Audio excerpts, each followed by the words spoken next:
Hello, namaste, आदाब, सत श्री अकाल, नमस्कार. This side of the संस्कार and hope you all guys are killing it in your studies. So let's start Sanjivani analysis for cost exam. So cost की analysis video शुरू करने से पहले मैं तुम्हें कुछ दिखाना चाहता हूं जिसको तुम्हें जरूर देखना चाहिए. ये हमारे पास्ट बैच के स्टूडेंट्स हैं, उनका रिजल्ट है. भैया क्या है ये कि अभिषेक के तुम देख सकते हो कॉस्ट में 85 मार्क्स आए थे. ठीक है, तब इसका ग्रुप 1 में सक्सेसफुल, ग्रुप 2 सक्सेसफुल हुआ. सेम वे हमारे आरिश अंसारी भाई, इनका 83 कॉस्ट में मार्क्स आए थे हमारे May 26 में. ये हमारे टॉप बैच के स्टूडेंट्स हैं और मैं इनका रिजल्ट क्यों दिखा रहा हूँ वो अभी तुम्हें लॉजिक समझाऊंगा. सेम वे तुम ये देख सकते हो आरुष गुप्ता भाई के हमारे 92 मार्क्स आए थे और ये भी 215 पे सक्सेसफुल हुआ था. सेम वे यहाँ पे बहुत सारे रिजल्ट हैं, मैं बहुत सारे रिजल्ट तुम्हें खोल के दिखा सकता हूँ. Just a second. इस तरीके से सुमित भाई के देखो 88 मार्क्स आए थे. फिर इसके नेता अंसारी के 64 मार्क्स कॉस्ट में. भैया कहना क्या चाहते हो, एक मिनट के लिए पेशेंस लगाओ और बस इन रिजल्ट को देखो. देखो अगर कोई अनसक्सेसफुल भी हुआ है, वो भी कॉस्ट में एग्जाम्शन ले आया, तो उसको क्या देना पड़ेगा, ऑडिट और एफएमएसएम, सिर्फ 2 पेपर देने पड़ेंगे. सेम वे अभी सोहिल भाई के तुम देख सकते हो 74 मार्क्स एग्जाम्शन आ गई, ग्रुप चाहे ना निकला हो.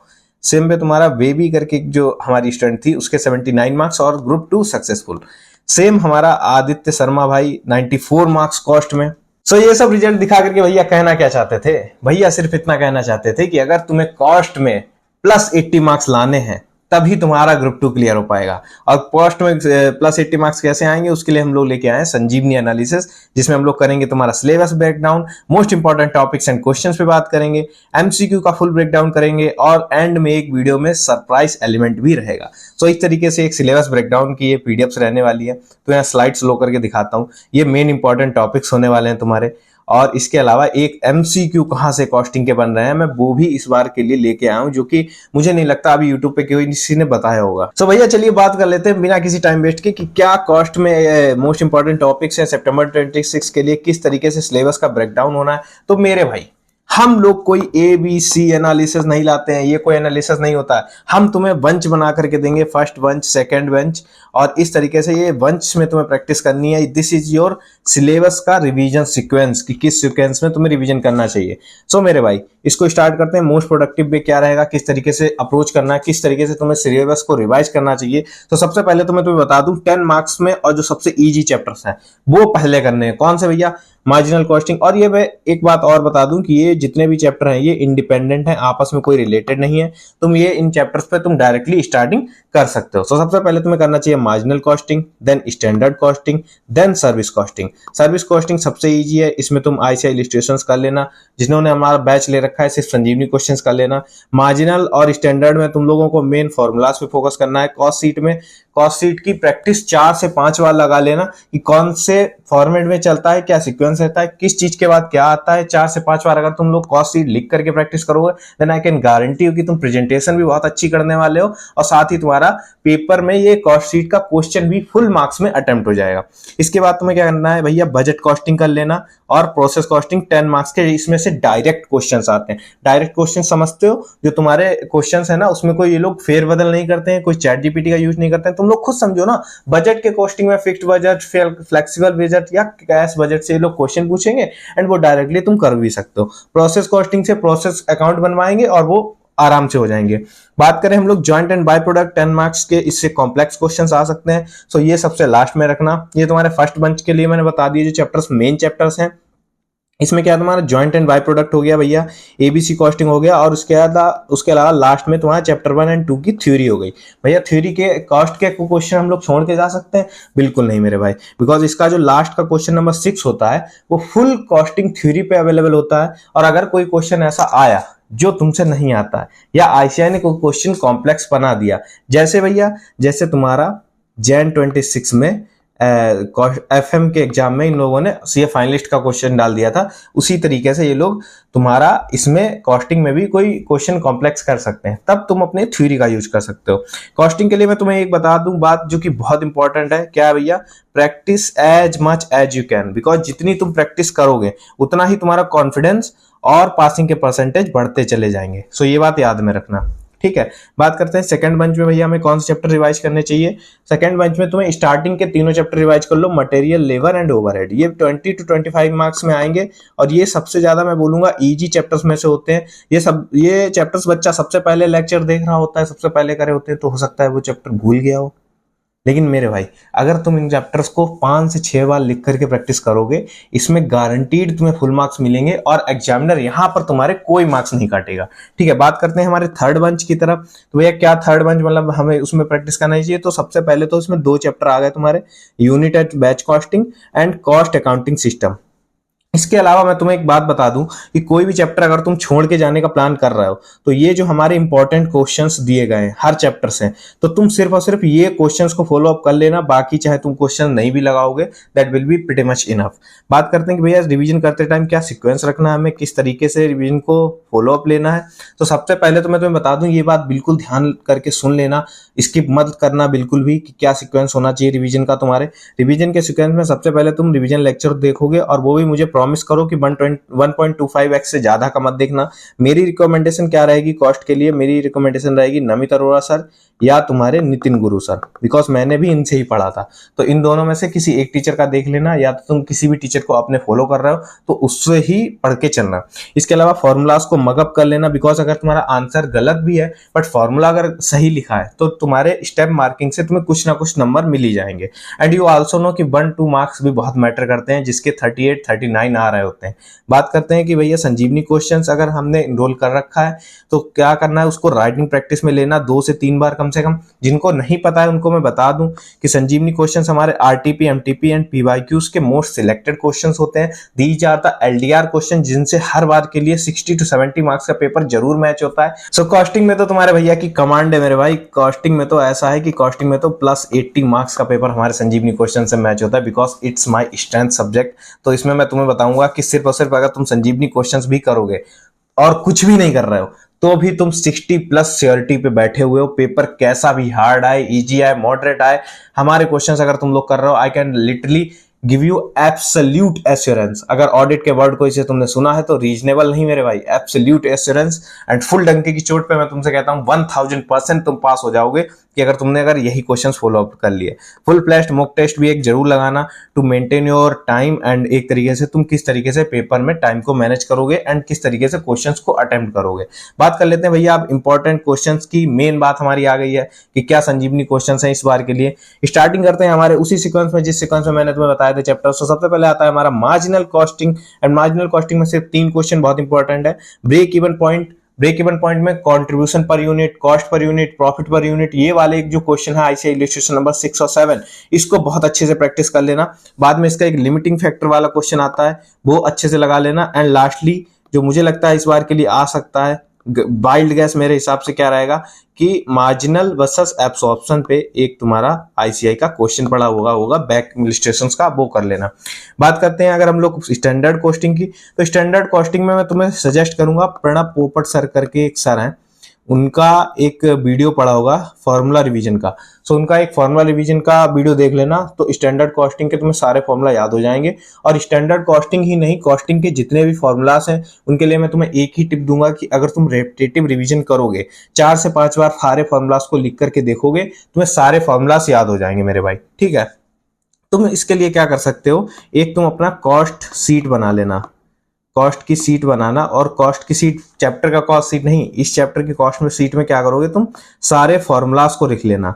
और जब तुम ये सारे फॉर्मूलास लिख लोगे, शायद ये 8 या 9 पन्ने में आ जाएंगे सारे चैप्टर्स के मिला करके, तुम डेली इन्हें 1 बार 2 बार पढ़ते रहना। ठीक है, बात करते हैं स्टैंडर्ड कॉस्टिंग से क्या इंपॉर्टेंट क्वेश्चन है मेरे हिसाब से।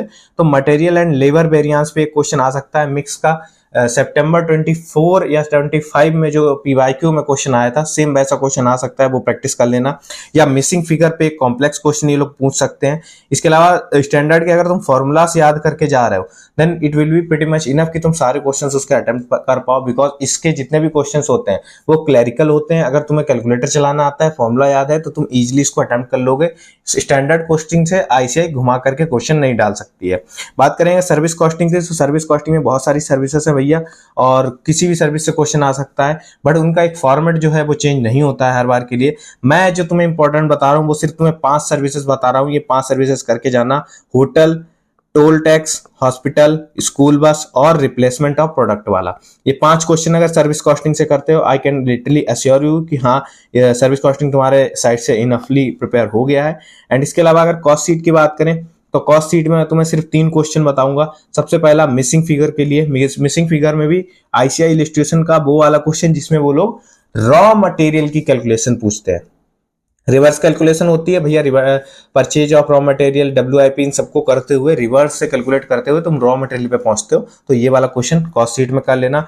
दो प्रोडक्ट के बीच की जब ये लोग कंपैरिजन कराते हैं ना, product A product B, cost per unit, total cost per unit, ये वाला एक क्वेश्चन होगा तुम्हें, तो ये वाला कर लेना कॉस्ट शीट में। बाकी एक सेमी वेरिएबल ओवरहेड के ऊपर आईसीआई इलस्ट्रेशन नंबर 3 है, इसको बहुत अच्छे से प्रैक्टिस कर लेना, जिसमें पार्ट ऑफ और प्रोपोर्शन दो तरीके से क्वेश्चन ये पूछ सकता है। अगर भैया तुम्हें नहीं पता है कि सेमी वेरिएबल ओवरहेड में ये दो तरीके कौन से हैं, तो हमारा संजीवनी क्वेश्चन नंबर 2 या 3 कर लेना, शायद उसमें गिवन है, सो ये तुम्हारा हो जाएगा वहां से। बात करते हैं अगर हम लोग प्रोसेस कॉस्टिंग की, तो प्रोसेस कॉस्टिंग में इंटर प्रोसेस प्रॉफिट कैलकुलेशन वाला क्वेश्चन, साथ ही तुम्हारा डब्ल्यूआईपी की कैलकुलेशन जिसमें प्रोसेस अकाउंट बनवाएंगे और एडजस्टमेंट देंगे तुम्हें लॉस वाली, ये वाला एक क्वेश्चन कर लेना। प्रोसेस कॉस्टिंग में 2 क्वेश्चन ये हो गए।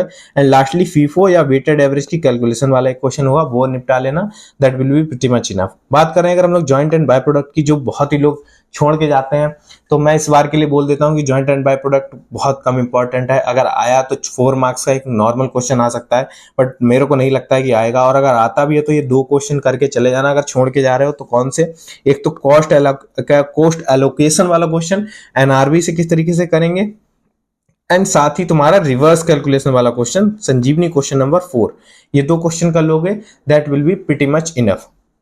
बात करते हैं भैया हमारे एबीसी कॉस्टिंग पे। एबीसी कॉस्टिंग भैया जो हमारा चैप्टर, उसमें कौन से क्वेश्चन इंपॉर्टेंट है, 2 क्वेश्चन कर लेना। मेन इंपॉर्टेंट मेरे एनालिसिस से यही है भैया, ये जो एनालिसिस सीट आपने बनाई है, ये आप किस तरीके से बनाते हो। ये एनालिसिस सीट में पीवाईक्यू, आरटीपी, एमटीपी और इलिस्ट्रेशन और बैक क्वेश्चंस, इनको एनालाइज करके देखता हूं कि हर चैप्टर से कौन सी तुम्हारी मेन एडजस्टमेंट है और आईसीआई का क्या ट्रेंड चलता हुआ आ रहा है पास्ट अटेम्प्ट से। सो इससे एनालाइज करके हम लोग ये सीट प्रिपेयर करते हैं, एंड इसीलिए ये सीट तुम्हारे लिए 100% यूजफुल रहती है। एबीसी कॉस्टिंग में एबीसी वर्सेस एब्जॉर्प्शन कॉस्टिंग वाला क्वेश्चन है, वो कर लेना। आईसीआई इलस्ट्रेशन में कॉस्ट एलोकेशन वाला क्वेश्चन आता है, जिसमें आईसीआई तुम्हारा सरप्राइजिंगली एक एडजस्टमेंट जरूर डालती है कि अनयूज्ड कैपेसिटी किस तरीके से क्वेश्चन में ली जाएगी, तो वो कर लेना। बात करें अगर हम लोग मटेरियल कॉस्टिंग पे, तो मटेरियल कॉस्टिंग और लेबर कॉस्टिंग एक ऐसे चैप्टर्स हैं जिसमें मैं तुम्हें कहूंगा फुल चैप्टर करके जाना चाहिए। इसमें तुम्हें कोई analysis and most important topics नहीं देखने चाहिए, बट अगर मैं तुम्हें मेनली बताऊं तो मेनली मटेरियल कॉस्टिंग से भी 3 क्वेश्चंस आते हैं। एक तो स्टॉक लेजर वाला क्वेश्चन 8 मार्क्स में आ सकता है, आई गेस इट वाइडली कि हो सकता है ये क्वेश्चन आ जाए, एंड अगर ये क्वेश्चन आ जाए तो वीडियो पे आकर के जरूर बता देना। मैक्सिमम एंड मिनिमम तुम्हारा मटेरियल कॉस्टिंग के रिवर्स कैलकुलेशन वाला एक क्वेश्चन है, उसको कर लेना।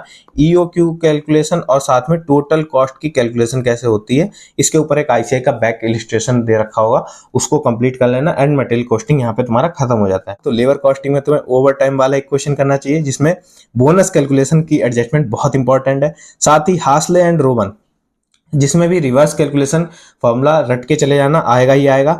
एंड साथ ही अगर कुछ नहीं भी आया, इन 2 टॉपिक से अगर क्वेश्चन ना आया, इससे ना आया, इससे ना आया, तो लास्टली इससे आ जाएगा टोटल अर्निंग की कैलकुलेशन कैसे करते हैं। एंड ये सिर्फ और सिर्फ 3-3 4-4 क्वेश्चंस के मैं तुम्हें टॉपिक बता रहा हूँ। अगर तुम चाहते हो कि इन टॉपिक्स के कौन से भैया आप एडजस्टमेंट बता रहे हो, कौन से क्वेश्चंस बता रहे हो, तो मैं तुम्हारे लिए इंट्रोड्यूस करना चाहूंगा संजीवनी क्वेश्चंस। और संजीवनी क्वेश्चन जिसको पता है, ये वाला पार्ट वो 10 सेकंड के लिए स्किप कर सकता है, बट रिमेनिंग जितने भी लोग हैं वो ध्यान से देखना कि संजीवनी क्वेश्चंस क्या होते हैं। तो एक तरीके से ये सीट ऑफ क्वेश्चंस होते हैं, हर चैप्टर से सिर्फ 5 या 4 क्वेश्चन लेके आता हूं। जैसे कॉस्ट सीट के मैंने सिर्फ 5 क्वेश्चन दिए हैं, अगर ये 5 क्वेश्चन तुम करके चले गए, आई लिटरली कैन से भाई कि इनमें से ही कोई एक क्वेश्चन तुम्हारा कट टू कट एग्जाम में आ जाएगा, सेम टू सेम। जैसे ये रॉ मटेरियल जो मैंने बताया था ना, रिवर्स कैलकुलेशन कैसे करनी है, वो वाला क्वेश्चन है, ठीक है। सेम वे जो भी मैं तुम्हें मोस्ट इंपॉर्टेंट टॉपिक्स बता रहा हूँ, उसके सारे क्वेश्चन हमारे संजीवनी क्वेश्चंस में कवर है। तो जो भी संजीवनी क्वेश्चंस में इनरोल्ड किया हुआ बैच का स्टूडेंट है, वो अगर यही क्वेश्चंस को गो थ्रू कर लेगा, इनकी क्वेश्चंस की प्रैक्टिस 4 से 5 बार कर लेगा, that will be pretty much enough. साथ ही मैं अगर तुम्हें ओवरहेड के जैसे एक एग्जाम्पल के लिए पीडीएफ दिखाऊं, तो जैसे कि ये एक तरीके से पीडीएफ है कि Gemini Enterprises undertakes their different jobs. तो ये पीवाईक्यू का क्वेश्चन क्वेश्चन है, सेम वे तुम्हारे आरटीपी, एमटीपी, पीवाईक्यूज हर जगह से क्वेश्चंस उठाए गए हैं और उनको वेल मैनर में प्रेजेंट किया गया है, बहुत ही स्पेसिंग के साथ। जब तुम लोग ये पीडीएफ देखोगे तो तुम लोग इजीली इनको कवर कर सकते हो। एंड मैं कहूंगा कम से कम इनको 5 से 6 बार लिख करके जरूर करना मेरे भाई, बिकॉज एग्जाम में तुम्हारा पेपर वाइवा नहीं है, तुम्हारा पेपर रिटन एग्जाम है। तो इसको अगर तुम लोगों ने 4 से 5 बार प्रैक्टिस कर लिया, कुछ नहीं है मेरे भाई, हर चैप्टर से सिर्फ 5 क्वेश्चन। बात करें अगर टोटल सब्जेक्ट मिला करके तो पूरे तुम्हारे कॉस्टिंग में मिला करके मेरे हिसाब से 60 टू 70 क्वेश्चन ही बनते होंगे और इनको तुम लोग इजीली 3 दिन में कवर कर सकते हो। तो अगर तुम्हें इसको इनरोल करना है तो डिस्क्रिप्शन में तुम्हें लिंक मिल जाएगी एंड उससे तुम इसको इनरोल करके अवेल कर सकते हो और पेपर 100% श्योरिटी के साथ क्लियर कर सकते हो। बात करें अगर ओवरहेड कॉस्टिंग की, तो ओवरहेड कॉस्टिंग में बहुत ही रिपीटेडली आईसीआई का मोस्ट फेवरेट क्वेश्चन आता है मशीन आर रेट पे। अगर आया तो आईसीआई उस पे क्वेश्चन रिपीटेडली फिर से डाल देगा, but I don't think so. मुझे इस बार लग रहा है कि ओवर एंड अंडर ऑब्जर्वेशन पे क्वेश्चन आएगा, वो भी तुम्हारा 5 मार्क्स में, जो कि तुम्हारा संजीवनी क्वेश्चन नंबर 3 या 5 था, ठीक है। वही हो सकता है कट टू कट सेम आ जाए। अगर ये दोनों क्वेश्चन ना आए तो मैं तुम्हें बता रहा हूँ भाई, वाइल्ड गैस है मेरे हिसाब से। Secondary distribution plus recovery rate वाला ये क्वेश्चन जरूर लिख करके कर लेना, ध्यान से सुन लो, जरूर लिख करके कर लेना। सेकेंडरी डिस्ट्रीब्यूशन वो भी तुम्हारा रिकवरी रेट से मिला करके। अगर ये क्वेश्चन नहीं कर सकते हो तो घर जाके सूती बाबू, अगर इतना भी नहीं कर सकते हो तो क्या कर सकते हो। बात करते हैं यूनिट एंड बैच कॉस्टिंग की, तो यूनिट एंड बैच कॉस्टिंग में बेसिक क्वेश्चंस आएगा ईबीक्यू कैलकुलेशन पे और संजीवनी क्वेश्चन नंबर 2 या 3 कर लेना, that will be pretty much enough. इस चैप्टर से ज्यादा क्वेश्चंस आते नहीं है, अगर आएगा तो डायरेक्ट क्वेश्चन आएगा और वो भी हमारे इलिस्ट्रेशन से या बैक क्वेश्चन में से होगा या आईसीआई पीवाईक्यू कोई अपना रिपीट करेगा। तुम्हें अगर लगता है कि कौन सा क्वेश्चन होना चाहिए तो संजीवनी क्वेश्चन कर रहे हो, that will be pretty much enough. Cost accounting system की बात करूं तो कॉस्ट अकाउंटिंग सिस्टम में नॉन इंटीग्रेटेड की जनरल एंट्रीज इस बार 100% मेरे भाई आएंगी ही आएंगी। अगर कोई क्वेश्चन आईसीआई दे ना दे, लेकिन general entry cost accounting system से जरूर आएंगी। बात करें अगर रिकंसिलेशन अकाउंट की, तो इसमें मेमोरेंडम अकाउंट इस बार के लिए बहुत इंपॉर्टेंट है, इसका फॉर्मेट रट के चले जाना। And last chapter but not the least chapter, जो कि हर बच्चा छोड़ के जाता है, मैं कह रहा हूं अगर ये चैप्टर छोड़ के जा रहा हो तो सिर्फ और सिर्फ ये वाले टॉपिक कर लेना। एक तो कैश बजट, और कैश बजट का फॉर्मेट रट लेना। अगर कुछ भी ना आता हो तो मैं तुम्हें एक ट्रिक देता हूं कि कॉस्टिंग के पेपर में कोई क्वेश्चन ऐसा है जो बहुत कॉम्प्लेक्स लग रहा है, लेकिन तुम इतना तो आइडेंटिफाई कर लोगे ना कि वो कौन से टॉपिक से आ रहा है या कौन से चैप्टर से आ रहा है। उसके जो फॉर्मूला तुम्हें याद है पहले वो लिख देना, जो फॉर्मेट तुम्हें याद है वो फॉर्मेट पुट कर देना। उसके बाद तुम क्वेश्चन से उठा करके वैल्यूज डालना शुरू करना, धीरे धीरे क्वेश्चन खुद ही सॉल्व हो जाएगा। बात करें अगर बजट कॉस्टिंग की, तो बजट कॉस्टिंग में मैंने तुम्हें एक तो बताया कैश बजट वाला क्वेश्चन, इसके अलावा एक स्लैब वाइज कॉस्ट ट्रीटमेंट होता है, यानी कॉस्ट धीरे धीरे बढ़ती चली जाती है, उस पे एक बजट का क्वेश्चन आता है, उसको गो थ्रू कर लोगे, that will be pretty much enough भाई, वो बहुत हो जाएगा। एंड इसके अलावा फिक्स्ड एंड फ्लेक्सिबल बजट, इसको तो बिल्कुल ही मत छोड़ना। अगर कुछ ना करना चाहो तो इसका एक फॉर्मेट रट लेना। अगर इसको तुम मेरे से पूछोगे कि ये कहाँ से पढ़ना चाहिए, तो तुम्हें एक यहाँ पे नितिन गुरु सर की वीडियो मिल जाएगी, और नितिन गुरु सर ने इस चैप्टर को, बजट कॉस्टिंग को, बहुत ही सिंप्लीफाइड मैनर में समझा रखा है। अगर तुम मेरे से पूछो कि भैया कॉस्टिंग की थ्योरी का क्या करें, थ्योरी वाले जो आपने बताया कि 14 मार्क्स का क्वेश्चन आता ही आता है, वो भी मैं तुम्हें बता दूं, पास्ट अटेम्प्ट से भी मैं सिर्फ 10 क्वेश्चन दे रहा हूं और हर 10 क्वेश्चन में से ही कॉस्टिंग की थ्योरी कवर होती है। तो तुम्हें क्या करना है, एटलीस्ट 100 लाइक कर देने एंड 100 कमेंट्स कर देने इस वीडियो पे। अगर हो गया तो फुल फ्लैश्ड 14 मार्क्स का बंच तुम्हारा तुरंत ड्रॉप हो जाएगा। और ये इस टाइम स्टैम्प को लगा करके तुम ध्यान रखना कि अगर तुम लोगों में से एटलीस्ट 100 स्टूडेंट बोलते हैं कि कॉस्टिंग की थ्योरी के ऊपर भी मैं कुछ एक टॉप 10 क्वेश्चन तुम्हें निकाल के दूं, जिनको तुम आंसर्स के साथ में तुम्हें दूंगा, रट के जाओ और 14 मार्क्स तुम्हारे जेब में आ जाएं श्योर शॉर्ट। तो अगर तुम लोग रिक्वेस्ट करोगे तो उसको कर लेंगे, ठीक है। सो अब बात कर लेते हैं भैया कॉस्टिंग के एमसीक्यूज की। इस बार के लिए हम लोग लेकर के आए कि एमसीक्यूज का बैकग्राउंड क्या रहेगा, एमसीक्यूज कहाँ से आएंगे, कैसे प्रैक्टिस करनी चाहिए, वो इसी वीडियो में तुम लोग सुन करके ले लेना। This is your surprise of the costing exam. तो इसमें क्या रहेगा, इंडिविजुअल क्वेश्चंस, इंडिविजुअल एमसीक्यूज आते हैं, 5 एमसीक्यूज होंगे, 2 मार्क्स के, 10 मार्क्स ऐसे आ जाएंगे। एंड साथ ही तुम्हारी 2 केस बेस्ड स्टडीज आएंगी। केस सिनेरियो नंबर 1 जिसमें तुम्हारे 5 क्वेश्चन होंगे, 2 नंबर का एक, 10 मार्क्स ये होगा। दूसरी केस स्टडी आएगी जिसमें 5 क्वेश्चन रहेंगे, 2 मार्क्स का एक, 10 नंबर के ये होगा। सेम वे में तुम्हारे ये मिला करके 30 मार्क्स के एमसीक्यू हो जाएंगे। This is your breakdown of marks according to the MCQs. अब बात करते हैं भैया कहाँ से क्वेश्चन आ सकते हैं आपके हिसाब से। सो इंडिविजुअल एमसीक्यूज में मेरे हिसाब से so this is a wild gas, इसको तुम लोग बिल्कुल एकदम ऐसे मत समझना कि पत्थर की लकीर है मेरे भाई यही आएगा आएगा, अगर एमसीक्यूज में रटना है तो यही रटेंगे, इसके हम क्वेश्चन बड़े लगा के नहीं जाएंगे। तो ऐसी हरकत मत करना। एमसीक्यूज में अगर तुम्हें बताऊं तो इन टॉपिक्स को सिर्फ एमसीक्यू के हिसाब से भी प्रिपेयर करोगे तो that will be pretty much enough. MCQs के लिए लिख लेना, इसको साथ में पीडीएफ प्रोवाइड नहीं होगी। तो भैया कौन से इंडिविजुअल एमसीक्यूज में मोस्ट इंपॉर्टेंट टॉपिक्स हैं उनको ध्यान से सुनना। तो सबसे पहले तो ओवरहेड वाले चैप्टर से तुम्हारा निकल के आ रहा है फिक्स्ड ओवरहेड वेरिएंस वाला question. Budget and budgetary analysis से निकल के आ रहा है रेशियो, वो भी तुम्हारे बजट वाले, जो बजट वाले रेशियोस है ना, बजटरी रेशियोस, उनको कर लेना, वो एमसीक्यूज में आएंगे तो आएंगे। और डायरेक्ट एमसीक्यू का अगर तुम्हें फॉर्मूला याद है मेरे भाई तो 2 मार्क्स तुम्हारे जेब में आ जाएंगे इससे।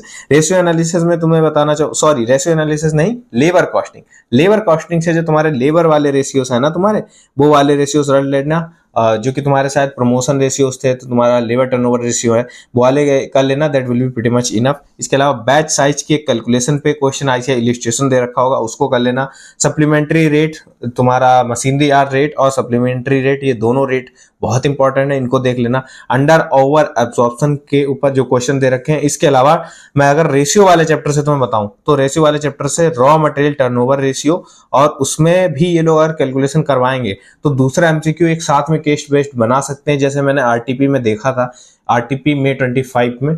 तो उसमें ये लोग पहले तो तुमसे पूछ लेंगे कि रॉ मटेरियल टर्नओवर रेशियो निकालो, उसके बाद ये फास्ट मूविंग है या स्लो मूविंग है इसके ऊपर एक कमेंट भी करो, तो ये देख लेना। इसके अलावा सर्विस कॉस्टिंग से अगर मैं बताऊं, अगर एमसीक्यू बनता है तो एब्सोल्यूट और कॉमर्शियल टन किलोमीटर पे क्वेश्चन आएगा। ये इसके ऊपर तुम्हें एक आईसीआई का इलस्ट्रेशन नंबर 7 मिल जाएगा, उसको लिख करके प्रैक्टिस कर लेना। अगर तुम भैया सारे क्वेश्चंस को लिख करके प्रैक्टिस कर रहे हो, इसका मतलब है कि तुम एमसीक्यू की प्रिपरेशन साथ साथ में करके चल रहे हो। ये जरूरी नहीं है कि तुम्हें एमसीक्यू के लिए कुछ अलग से बैठ करके पढ़ना पड़ेगा, बट मैं तुम्हें जरूर सजेस्ट करूंगा कि before going to the exam hall एक बार एमसीक्यू की जो केस स्टडी बुकलेट आईसीआई ने प्रोवाइड कर रखी है उसको गो थ्रू कर लेना। एक बार देख लोगे that will be pretty much enough. या तुम पीडब्ल्यू फिजिक्स वाला ने जो अपनी मैराथन ली थी कॉस्टिंग एमसीक्यूज के लिए, उसको देख लेना तो हो जाएगा। मार्जिनल कॉस्टिंग के लिए मैं तो बताऊं calculation of shut down point, भाई ये जरूर आएगा, इसको मैं डबल हाईलाइट कर देता हूं, इसको जरूर से करके जाना। और मेरे को लगता है यहाँ से एक एमसीक्यू जरूर आएगा, चाहे कोई एमसीक्यू आए या ना आए।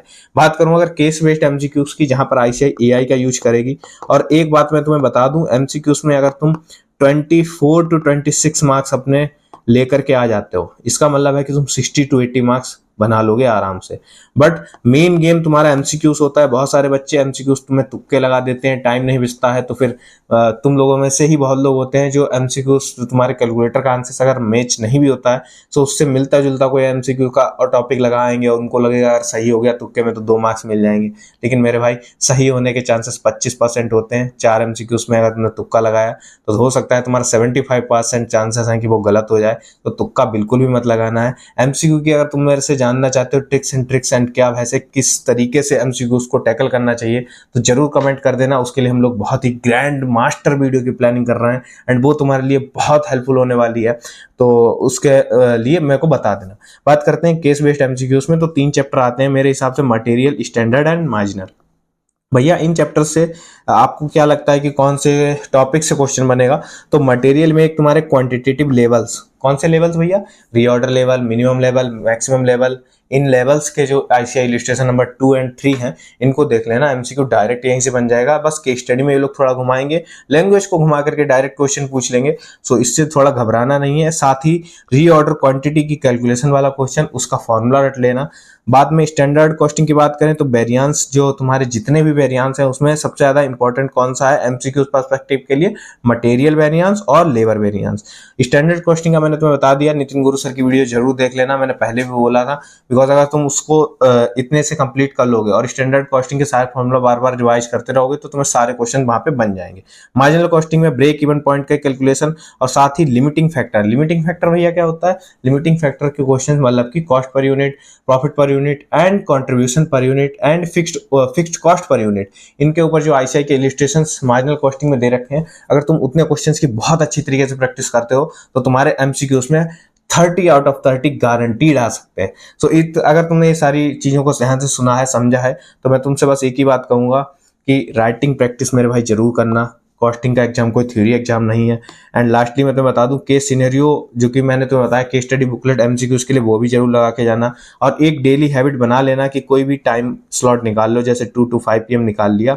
एंड साइकोलॉजिकली इसमें तुम डेली सिर्फ और सिर्फ कॉस्ट करना, बिकॉज कॉस्ट के एग्जाम एक ऐसा एग्जाम है जिसमें जितनी ज़्यादा तुम रिटर्न प्रैक्टिस करोगे, जितना रजिस्टर भर भर के डाल दोगे, उतना ही कॉन्फिडेंस बढ़ेगा, पासिंग के चांसेस तुम्हारे बढ़ते चले जाएंगे, मैंने पहले बताया था।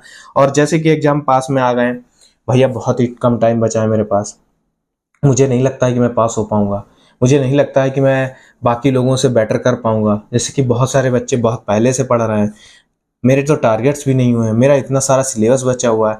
तो मेरे भाई मैं तुम्हें सिर्फ एक स्मॉल स्टोरी से समझाना चाहूँगा जो तुम्हारा पैनिक भी रिलीज करेगी।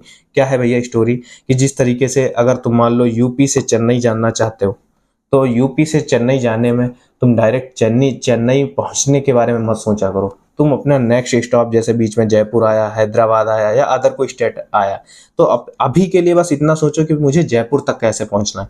तुम जयपुर पहुंच गए, एक नाइट का स्टे लिया तुमने, आराम से रेस्ट किया, फिर तुम हैदराबाद गए, स्टे लिया, फिर तुम आगे बाइक राइड करी तुमने, अदर जो भी स्टेट आते हैं वहां पे पहुंचे, एंड लास्ट में तुम चेन्नई धीरे धीरे पहुंच जाओगे। ये स्टोरी समझाने से मेरा मतलब क्या था कि भैया सिर्फ और सिर्फ तुम अपने नेक्स्ट 1 आवर के बारे में सोचो कि अगले 1 घंटे में तुम क्या पढ़ने वाले हो, और उसके ऊपर ही फोकस करो। बाट से और नेक्स्ट टारगेट, उसके ऊपर अगर तुम फोकस करोगे तो तुम जरूर पास हो जाओगे, 1 step at a time. And इसके अलावा मैं तुम्हें बता दूं, ये वीडियो खत्म होते ही मैं चाहता हूं तुमसे कि एटलीस्ट तुम मुझे कमिटमेंट दो कि 3 घंटे का तुम एक स्ट्रेच लगाओगे, वीडियो से तुरंत कमेंट करने के बाद लीव करके 3 घंटे के लिए एक बार। मेरे भाई, ये मैं कोई वीडियो में चैलेंज नहीं देता हूँ, ये वीडियो में मैं सरप्राइज चैलेंज दे रहा हूँ तुम्हें।